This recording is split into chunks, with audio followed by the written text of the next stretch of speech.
Was getrunken, ne? Was ist? Komm. Prost? Prost. Prost, Dirk. Ja, läuft. Läuft.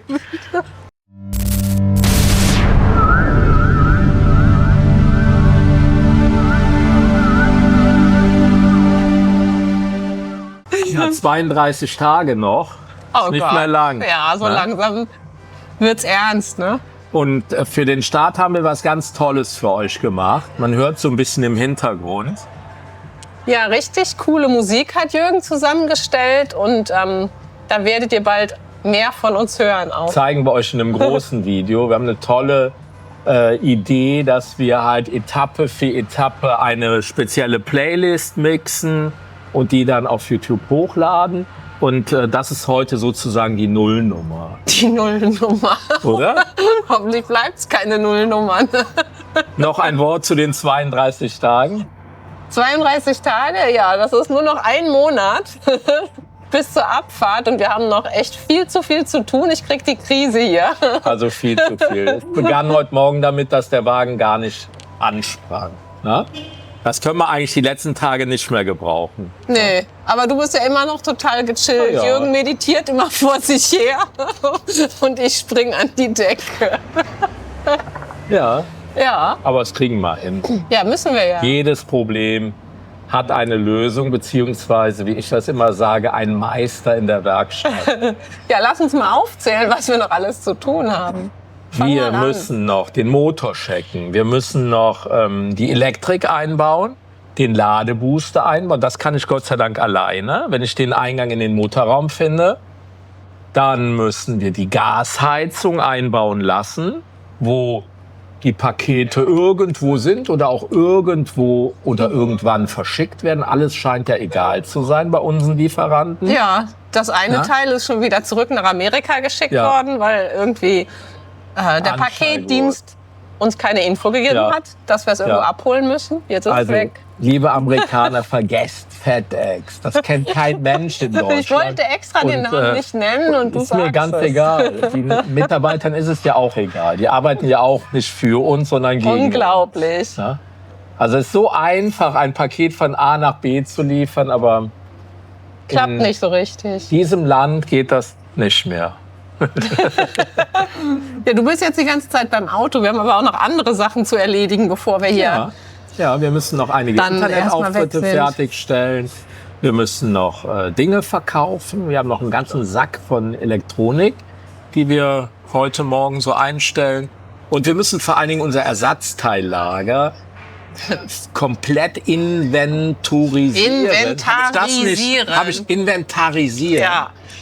Und da haben wir uns auch was Schönes überlegt. Das sind ungefähr 162 Teile, die auch zum Teil ihre Nummern haben. Und Wie da kommst du bauen denn wir. auf die Nummer 162? Ach so, das ist einfach. Ich habe es Hast du schon die gemacht. gezählt? Ich habe es schon kategorisiert und dann stellte sich heraus, in meiner Riesenliste, alles mit AI unterstützend angefertigt, waren ausgedachte Artikel dabei. Einfach weil ChatGPT, es war ihm so danach, Dinge zu füllen. Und da standen dann auf einmal ungefähr 12 Scheinwerfer verschiedenster Typen drin. Ich habe nicht mal einen. Und dann habe ich gedacht, nee, Geht so wir nicht. müssen das nochmal von 1 aufbauen. Aber ich weiß, dass es 162 Teile sind. Ja, das wird Und echt noch ein sortiert, Abenteuer. ne? Wir müssen sie ja irgendwie auch sortieren, Ja, damit der, Wir müssen- die sie nachschickt, auch weiß, was er nachschickt. das Und wo beruhigt es mich. ist. Wir Ja. müssen nur 72.000 Kilometer fahren. Und die letzten 2.000 Kilometer ist ja gar nicht so viel passiert, bis auf den letzten 100 Kilometer. Da ist uns ja die Gasanlage um die Ohren geflogen, weil davor sind 2.000 Kilometer gut gelaufen. Und deswegen werden wir das auch entsprechend weiterziehen. Immer in 2.000 Kilometer Schritten, die wir dann verlängern. Aber das Gute ist, wir haben ja immer einen Plan B. Ne? Die Gasanlage ist ausgefallen, dann sind wir halt mit Benzin Ja, weitergefahren. vielleicht schickt uns Ford doch mal ein neues Auto. Wir wissen es. Ja. Oder zumindest ein Mechaniker. Einige Kollegen von Ford Deutschland wollten uns ja sowieso nachreisen. Also ihr seid herzlich eingeladen, weil ab und an könnten wir schon mal eure Hilfe brauchen. Oder ich muss doch noch mehr Mechanikerkurse im Internet belegen, in der YouTube Academy. Mit ChatGPT zusammen, Ja. ne? Ist ja immer dein liebster Gesprächspartner. Ja. Jürgen liegt immer unterm Auto und unterhält sich mit ChatGPT. Wusstet ihr das? ChatGPT hat Augen. Ihr könnt die Kamera einschalten und dann lege ich mich mit ChatGPT unter den Motor und sage, was ist das? Das ist die Lichtmaschine. Sage ich, nein, das ist nicht die Lichtmaschine. Ah, gut, dass du mich darauf hinweist, es ist nicht die Lichtmaschine. Es ist die Ölwanne. Sag ich, bist du dir sicher? Ja, ich bin mir zu 100% sicher. Und so diskutieren wir halt miteinander rum und lernen voneinander. Das ist ja auch klar, dieses Auto kann er ja ChatGPT nicht auch nicht kennen. kennen. Das ist ja unique. Ne? Und dann helfen wir uns beidseitig. Wir haben Ja. nämlich unsere Garage noch auszumisten. Ach, ich dachte, eine neue Podcast-Folge produzieren. du möchtest da nie drüber sprechen, ne? Da lenkst Ich du habe dann immer einen ab. Deal. In der Garage muss ein Zwischengang freigeräumt werden. Rechts, links eine kleine Beschilderung auf der Mitte. Das ist alles, was wir noch machen. Nein, wir müssen auch noch mal unsere ganzen Krimskramskisten durchgehen, weil die möchte ich nicht wieder sehen, wenn wir wieder zurückkommen. Oh, ich hasse das. Ja, Aufräumen merkt hasse man. ich, aber es ist nötig. Ne? Merkt man. Und es ist ja jetzt die Überarbeitung der Überarbeitung der Überarbeitung. Das heißt, wir gehen jetzt, glaube ich, das 4. Mal an unsere Sachen. 2/3 sind verkauft und weg. Das heißt, wir haben jetzt vielleicht noch 1/3 übrig. Und das werden wir jetzt noch machen. Klar, wir haben doch noch 32 Tage Zeit. Könnte Das ich ist ganz das in schnell 2 Tabula Wochen Rasa beginnen. machen. Du merkst sowieso nicht, ob die Kisten noch da sind Alles oder nicht. wegschmeißen. Niemals wirst du die vermissen. Alles die Sachen. wegschmeißen. Je mehr Ballast man abgeworfen hat, je besser fühlt man sich. Wo produzieren wir den nächsten Podcast? Also ich sagte, wir haben schon die erste Podcast-Folge produziert. Wir finden sie nur nicht mehr auf der Festplatte wieder. Ich sehe das vor meinen Augen. Am Küchentisch meinst du? Wir kamen aus den High-Studios, haben diese schöne Nullnummer produziert. Und dann haben wir in der Küche Ja. eine erste offizielle Podcast-Folge produziert und vergessen hochzuladen.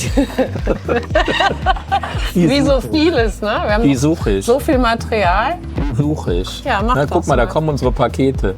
Ja, leider der falsche Lieferdienst. Also für das, was wir jetzt noch dazu abholen haben. Ne? Ja, also wir haben vor 2 Wochen etwa unsere Wohnung übergeben. Seit dem 11. Und, August. Genau. Und seitdem wohnen wir im Fahrzeug auf einem privaten Campground, ganz für uns alleine. Da können wir auch am Fahrzeug arbeiten. Aber interessant ist, dass wir da schon eingezogen sind und dass die Sachen erstaunlich gut funktionieren, bis mal die ein oder andere Geschichte. Aber wir sind noch nicht rausgefallen oder runtergefallen von unserer ersten Ebene. Das klappt schon. Wir werden, was die Anziehsachen angeht, immer 5 Teile mitnehmen. 5 T-Shirts, aber nur 2 Hosen, 2 5 kurze, 2 Unterhosen, lange vielleicht. 3 Paar Socken maximal, so wenig wie nur eben möglich. Und dann wird halt gewaschen regelmäßig. Also jeder hat eigentlich so eine kleine Eurobox. Und Ja. da müssen wir mit auskommen. Und je mehr da drin ist, desto unübersichtlicher ist das ganze Ding. Ja, und dann es hast ist du auch doch gar total keine easy. Lust mehr. Du schickst mich ja schon immer und sagst, kannst Ja. du mir mal meine Sachen geben, Jeder weil hat du nur keine eine Lust Box. hast. Fertig. Wenn ihr in den Urlaub fahrt, ihr habt auch nicht 10 Koffer dabei. Und so haben wir auch gedacht. Wir haben einfach gedacht, regelmäßig waschen und wenig Sets mitnehmen. Und das wird halt immer weniger, je weniger Fläche man auch zum Mitnehmen hat. Also wenn wir dann mal wandern gehen oder mal rausgehen, haben wir nur 2 Sets dabei. Aber wir können uns ja auch tatsächlich dann ab Thailand dann auch Dinge neu kaufen. Nee, ab Türkei. Oder? Ich glaube vorher auch schon. Haute Couture. Balkanroute. Ich denke mal in Albanien und so kann man auch noch ganz gut einkaufen. Genau. Weniger ist da mehr. Wie wir es mit dem Essen machen, ist ganz interessant. Ganz interessant, ja. Ja. Also wir kaufen teilweise natürlich frische Sachen ein, weil Jürgen braucht immer sein Fleisch. Ne? Das können wir natürlich nicht über Wochen hinweg mitnehmen. Deswegen gehen wir da schon regelmäßig einkaufen. Wir haben aber ja auch unseren großen Kühlschrank, unsere Kühlbox von EcoFlow. Und da passt auch einiges rein für ein paar Tage an Vorräten. Und ansonsten haben wir trockene Sachen dabei. Nudeln, Reis, Ja. Tomatensoße. Wobei, da kannst du es am besten dran erklären. Was in diesen Kühlschrank geht, wird mitgenommen. Dann wird der Kühlschrank leer gegessen. dann füllen wir wieder auf. Und wir sind ja totale Gourmets, also wir versuchen auch auf der Reise sehr oft Streetfood auszuprobieren, essen zu gehen, aber alles im Rahmen, jetzt nicht so 3 oder 5 Gänge-Menüs oder so, vielleicht wenn mal einer Geburtstag hat oder so. Aber wir werden viel kochen und wir haben Gas, ja, wir kochen sehr, sehr viel mit Gas und wir grillen sehr, sehr gerne und viel. Wir haben einen Holzkohlengrill dabei und wir haben auch ein System, wo wir auf einem offenen Feuer, also wie auf so einer Plancha, grillen können. Und das ist eigentlich überhaupt kein Thema, das Essen. Wir machen uns Spiegeleibrote, wir kochen uns total gerne unseren Kaffee selber. Das macht so ein bisschen schon so ein Ritual des Morgens aus. Ich brauchte auch unbedingt meinen kleinen Mixer. Ja. Der schäumt mir schön meine Milch auf. Also wir haben keine Budgetplanung. Wir schränken uns ein, was das Leben und die Lebensunterhaltungskosten angeht. Und wir haben ein festes Budget für das Benzin. Das sind etwa 1.000 Euro im Monat, die wir da hochgerechnet haben. Das ist schon enorm, weil der Wagen auch sehr, sehr viel braucht. Allerdings heißt Benzin in dem Fall auch Gas, weil wir mit Gas und Benzin fahren können.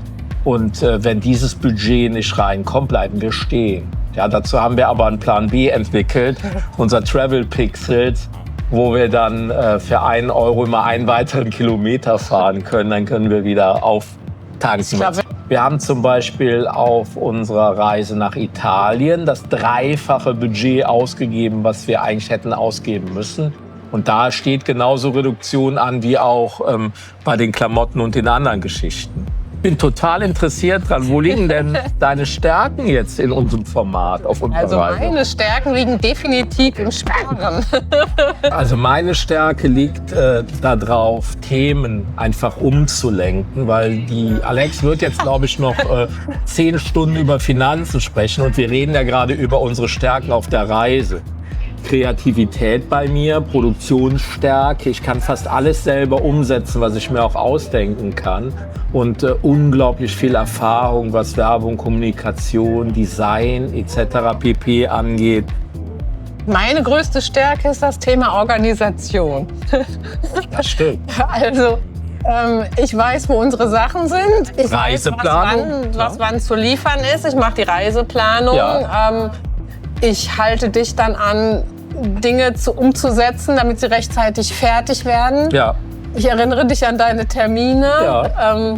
Das ist so, glaube ich, meine größte Stärke. Aber auch Zuverlässigkeit. Du bist wirklich ein Mensch, der zu 100% zuverlässig ist. Wenn wir jetzt so auf Touren sind, dann schaffen wir 300 bis 400 Kilometer am Tag. Das liegt daran, dass es sehr anstrengend ist, mit diesem Fahrzeug zu fahren. Und wir möchten auch nicht so viele Kilometer am Tag runterschrubben. Wir fahren aber nicht jeden Tag.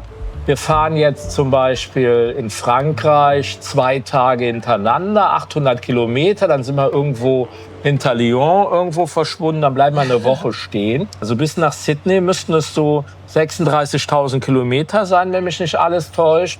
Und die werden wir dann entsprechend in von mir aus 100 Tagen dann auch erreichen. Aber wir haben ja 3 Jahre Zeit dafür. Ja, an den Tagen, wo wir fahren, ne, also auch wenn es nur 300-400 Kilometer sind, da kann man eigentlich fast nicht mehr viel anderes machen. Da muss man dann auch erstmal ankommen und alles aufbauen und so ein bisschen die Gegend erkunden, damit wir uns da auch ein bisschen heimisch dann auch fühlen. Ja. Ne? Und dann haben wir dann wieder 3-4 Tage Zeit, richtig Gas zu geben und unsere Jobs zu machen. Und dann geht's weiter. Müdigkeit ist auch ein Riesenproblem bei mir. Ich fahre 100 Kilometer und bin saumüde durch diese Geräusche und das Einlullende. Und ich muss auch jetzt noch mal, bevor wir losfahren, mal schauen, woran das liegt. Warum man so schnell müde wird beim Fahren. Egal wann, abends, nachts, morgens, mittags, nach dem Aufwachen. Ich werde nach 100 Kilometern immer super müde. Was hilft, sind dann dauerhafte Pausen, immer mal so 10 Minuten Pausen oder auch Power-Naps, wenn ich jetzt zum Beispiel auf dem Rastplatz nach 150 Kilometern 10 Minuten schlafe, kann ich danach 800 Kilometer fahren. Ganz komisch. So, was wollen wir noch sagen? Vielleicht zum Schluss noch eine Bitte. Wo ihr uns am meisten mit unterstützen könnt, ist das Folgen auf unseren Kanälen. Und es gibt ein Portal, das heißt Linktree. Und auf Linktree kann man eigentlich als Ausgangsposition alle seine Aktivitäten von verlinken. Und Linktree/Miles_Moments, das ist so unsere Welt. Und von dort könnt ihr uns dann auf YouTube folgen, auf Insta folgen, das ist deine große Welt, oder auf allen anderen Kanälen und auch viel Hintergrundstories über uns erfahren. Ihr könnt uns auf Patreon unterstützen und auch via PayPal. Checkt das einfach mal aus und dann nehmen wir euch jetzt 3 Jahre mit auf unserer Reise. Und wir sollten auch mal unbedingt mal eine Karte einblenden, weil wir jetzt immer mehr gefragt werden, ja, was ist denn eure erste Etappe? Wo fahrt ihr denn lang? Und das müssen wir unbedingt mal machen jetzt, oder? Du bist ja die Kartenmeisterin. Ich bin die Kartenmeisterin. Macht sie komplett alleine. Animiert die Karten, baut die Wege, denkt sich die Routen aus und hält die Karte auch richtig rum. Ja? Ja.